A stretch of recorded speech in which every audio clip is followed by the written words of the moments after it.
This is Changemakers with Katie Gore, finding the right solutions for the affordable housing community. Welcome back to the second part of my conversation with changemaker Jillian Copeland, the founder of Main Street Connect. Jillian, Main Street is providing access and options, but it's also providing something you mentioned in part one, and that is independence. And so it's not assuming that people don't have options here. It's actually saying, hey, there is a gift of independence and living in, a community that is embracing the unique individualism, right? And it's kind of wrapping around them where each of the residents are, or, the people who are participating in some of the programs. And it's also telling us that it's achievable for us as a community to find advocates, to find people, to find funding, to find housing and all of that. So it's telling us that it's achievable. As part of you wearing what I call an advocacy hat, whether you're wearing that hat by choice or whether you're wearing it by destiny, what can people do to help engage appropriately? And what I mean by that, whether that's words or actions, for example, some programs will say, don't stare, instead say hello. And for young kids, it's really necessary to start with some of those basics to tell kids, don't just sit there and stare, go up on the playground and say hello, say your name. But for adults, we don't really have that protocol. We're not teaching other adults, what they can do to change. And so using your advocacy hat, what can people do to engage appropriately, with some of the special population, with adults with disabilities? Start really basic for us here. Okay, I'm going to start really basic. And by the way, I think that's such a brilliant question. I would say, to be really basic, there are two things that we can all do, and not just for people with disabilities, but for people. The first is to be kind, and the second is to be real. I think that means that whatever you do, however you react or act to your sister or your neighbor or a family friend or something, is exactly how you act to anybody else, anybody with a disability, anybody without a disability. If you walk by people and say hi on the street, which I hope you do because that's part of being kind and being community minded, then you walk by somebody with a disability and you say hi too. But I think be you and be real, be your real self.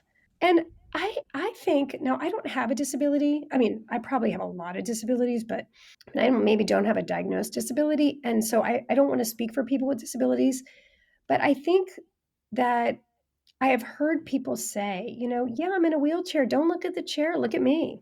And, talk to me just like you talk to everybody else. I'm not different. I don't want to be treated different. I don't think any of us, again, I'm just speaking for me, but we don't want pity. We don't want, I've had, some challenging things happen in my adult life. And I don't want people to feel sorry for me. That doesn't help me. I just want people to be kind and maybe be supportive if they're in my network and in my circle of support. Just be real. Don't be afraid to say the wrong thing or do the wrong thing. Just be real and be kind.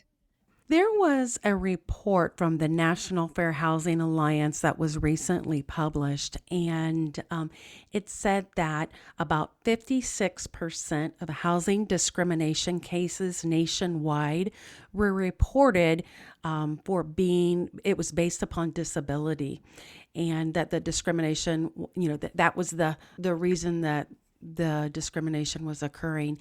As a mother myself with children having significant special needs, this just floored me to hear, my heart was pierced to read that 56% of housing discrimination cases were based upon disability. And this is also what drives my passion in the industry that I'm in. And it's also one of the many reasons that for my eagerness in bringing the conversation that I'm having with you, not just about access to affordable housing, but fair housing as well. What you're doing in Main Street is so vital because you guys have created this inclusive and affordable apartment community.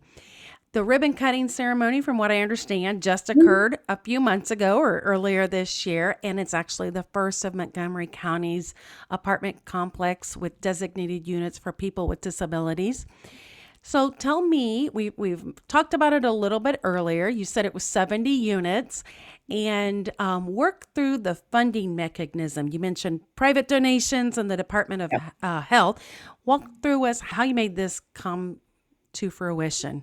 Okay, and I love, Katie, how you started with people and mindset and culture and then moved into the building part, because that's the right way to do it. It's not about the building, it's about the people, right? Right. Well, thank you for that, for really getting that. I bet you're an amazing mom, by the way.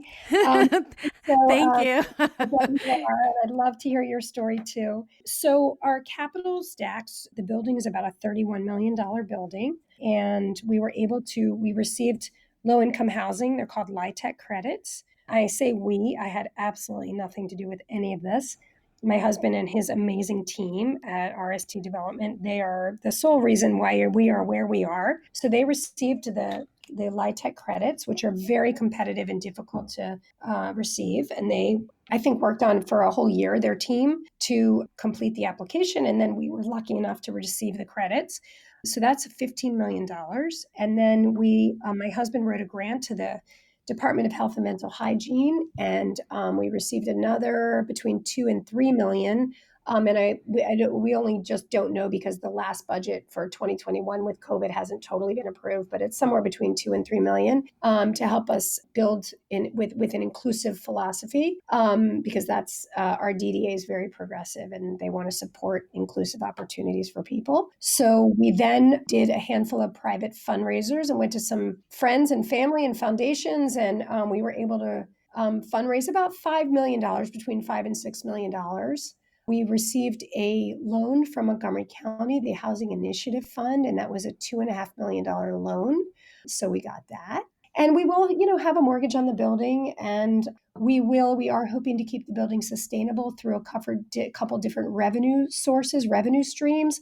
One of them is our Soulful Cafe. Our Soulful Cafe is a partnership between Dawson's Market, which is a local organic grocer, and Main Street. And we are co-owners and they operate it. And we have a mission for diverse hiring and hiring people with disabilities and training. So it's been incredible. And please come to the Soulful Cafe because it's delicious and super fun. I had a smoothie and a juice from there today. And their coffee's really good too and organic. So that's my little plug for Soulful. Other revenue streams for us are partnerships with other professionals around who want to use our space.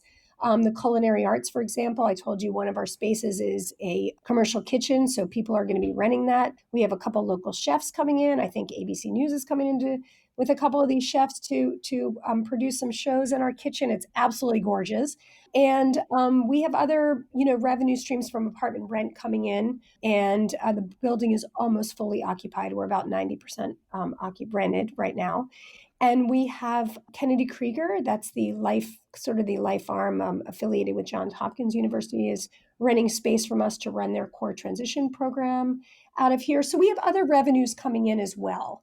And that was a really important piece of it because we knew we needed to front load with this capital stack, but we also needed sustainability longer term, financial sustainability. So as a nonprofit, we have to raise some money every year, but it's, not a huge big deal. And we have these sustainable revenues coming in. So, streams coming in, which is really helpful. So, as people have been moving in, and I think one of the things that I read that you've said is that people, your residents at Main Street are BYOI, bring your own independence.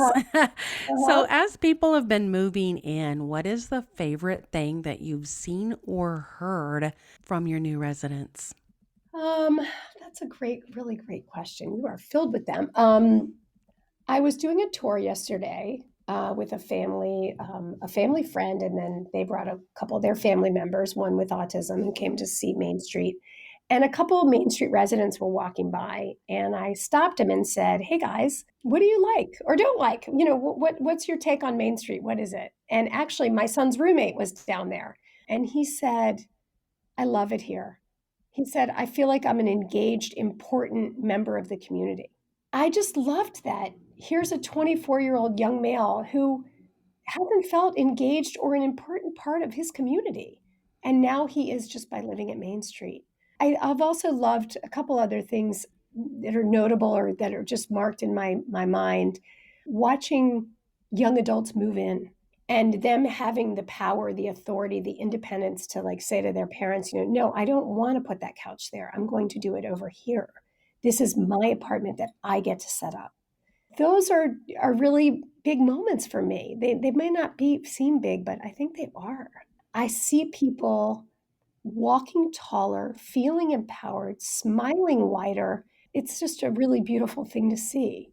I did a tour the other day with parents of actually their daughter lives here at Main Street. I just met them a few weeks ago when they moved in, and their daughter's fabulous. And she, I guess, has some special needs. And the dad, I talked to him a lot about my passion for this field and this space and why I believe in this equality and empowerment. And I said, we are going to move the needle. We are going to move the needle together. And he said, I think Main Street is the needle. He said, just the difference in my daughter that I've seen in these last couple weeks, you guys are the needle. And I just made me feel great. Mm-hmm. This is life-changing. And I know that it's life-changing. I can see that we're transforming people's lives. I can see it every day by people who are living here and involved in our virtual and our physical programs that we offer. We do community walks and we have happy hours and cooking classes and stuff. And we are offering some limited distance, mask wearing opportunities for people. But we want to know quantitatively and qualitatively. And like I said, I think qualitatively we are seeing it. But quantitatively, we want to know if we are impacting people's quality of life. And to that end, we have hired the University of Maryland. They are doing a 9 to 10 month research study with 3 different demographics at Main Street. One are people who are moving into Main Street, residents with disabilities. One demographic are residents without disabilities, and the other are family members of residents with disabilities. And we're asking them questions about health and wellness and engagement and connectivity and learning, all things that are determinants of our quality of life and satisfaction in our quality of life. And so we want to know, are we improving the quality of life? And Katie, I can tell you what I see every day is it looks like we really are, but we want to have the data to back it up. And we feel like when we have that data, then we go to policymakers and we go back to Brookings Institute where we've already had a presentation and we say, let's get people around the country together. Let's get policymakers together. Let's create this public-private partnerships so that there can be more Main Streets and there can be more of other things too. It doesn't have to be Main Street. It could be group homes. It could be whatever, so that people like my son and your kids have opportunities to choose where they want to live and how they want to live, just like you and I get to choose. Right. And people don't understand that so many times the housing choices have not been first choices, or they've not come with all of these unique organic inclusion, like, the catering and the community spaces and the connectivity, that they've been, group homes that were set aside without this additional amenities. And, maybe there were like access to medical and that was it. And so, that we've dropped off and left all of these other important aspects of life. And we've not had true comprehensive value in, something other than just the unit, right? Or something other than just the apartment. Right. And so what you said here about having the larger national conversation, you guys are the needle, and there's so much more that needs to take place in policy initiatives, and those conversations need to start happening. So if you could say right now, whether that's the $31 million, whether it's the funding that needs to happen, or just the awareness or the possibility that, yes, this can happen, what would you say need to be those next policy initiatives or those next conversations that need to start happening so this can start replicating on a larger scale? I would say the next steps really, really depend on showing the data that and looking at the numbers that are staggering. And I think legislators, policymakers, like, I think people understand that not only is affordable housing a crisis, right? But affordable housing for people with disabilities is a major crisis. And it's Mm-hmm. going to be, because the numbers are exploding, whether it's people being born with disabilities, whether it's returning soldiers from war that now have disabilities. Right. Everyone knows someone with a disability. 20% of our population is living with a disability. It is time for people to rise up and say, "Oh, okay, what's next?" Well, what's next is they're reaching adulthood and their Mm-hmm. parents are aging. And and these people are tired of living an isolated, lonely, desperate life, disconnected Mm-hmm. life, right? So it's we need to rise up and get together and say, "Okay, guys, how can we do this?" Well, we can provide affordable housing, we can provide community wraparound, we can provide inclusive programming in different community centers. I mean, our infrastructure is pretty much there to do this. We just have to catch up to it now. And we have to continue we have to look at what's next to say, okay, now we have to build this in. You know, in Montgomery County, 12.5% of the units of any new market rate building, 12.5% of those units are moderately priced dwelling units, right? I mean, I know Stacy was on earlier and he probably touched on that. And why can't some of those units be designated for people with disability? You Mm-hmm. know, I mean, there are other ways. Why new developers, when they're building, why can't they get a tax incentive if they have offer up some affordable units, any affordable units, but maybe also some for people with disabilities? I mean, there are ways to move this needle beyond in easy ways to do it. And I think we can make them financially sound so that these opportunities, so developers really want to do it. I mean, I'm sure they want to be good-hearted and provide opportunities for people, but sometimes economically it just doesn't work. So I think the next steps are really educating people to the numbers that are out there of people with disabilities and teaching people what their life looks like. I mean, right now, all these people can relate. They're living in COVID, they're living in isolation, they're living disconnected from their communities. How are they feeling? Not so Right. great, right? But they Right. also Yeah. know that it's temporary. Well, for our guys, this is not temporary. This is what life Mm-hmm. looks like. And by the way, it doesn't just look like it for them, it looks like it for their caregivers too. They're disconnected and lonely and isolated. And that's what everybody told me when I went out and did this research 6 years ago. And it's not that different now. So if we aren't starting to engage our community and provide opportunities for health and wellness and connectivity, we're going to live in this really depressed world, right? I mean, imagine living in COVID forever. You know, Mm-hmm. nobody wants that. And so it's really education, education, education. And then letting people know that they have an obligation and a responsibility because their constituents are living like this and it's not okay. So let's Correct. start going out there and figuring out ways where we can change policies and regulations and laws and provide more money for people in need. That's kind of my 2 cents. And I would say education is really the start of it. And we're trying to do that slowly but surely. Well, I'm very impressed with what Main Street has become and what your vision is. And, I hope we get this health pandemic out of the way. So, I'd love to come over and tour it and grab a smoothie, like you said, and enjoy the coffee there or something. Let's do it. Let's fill our cups and fill our souls at the Soulful Cafe. Well, thank you for being who you are. I know those early days when you were walking through the process probably seemed completely overwhelming, and I'm sure even today may as well. But I also feel like this is, such a continuum that you're on, and you've taken something that seemed, maybe even daunting in the beginning, and you've just worked the process, and it's turning out not just for you and your family, but all of the other individuals that are in that community and everybody else who's working and providing services and people like us who get to hear about it. So, but it's more than just inspiration. It's actually leading us in a national direction. That's what I feel is so crucial about you bringing your story to a platform like this and much greater than that. So thank you, Jillian. Thank you, Katie. Thank you so much for helping us spread the word. And I hope everybody out there be kind to each other, right? Yes, Really important definitely. right now, more than ever. Thanks for listening to Changemakers with Katie Gore. To find out more about Katie, go to quadel.com. That's QUADEL.com. This has been a production of Forbes Books Radio.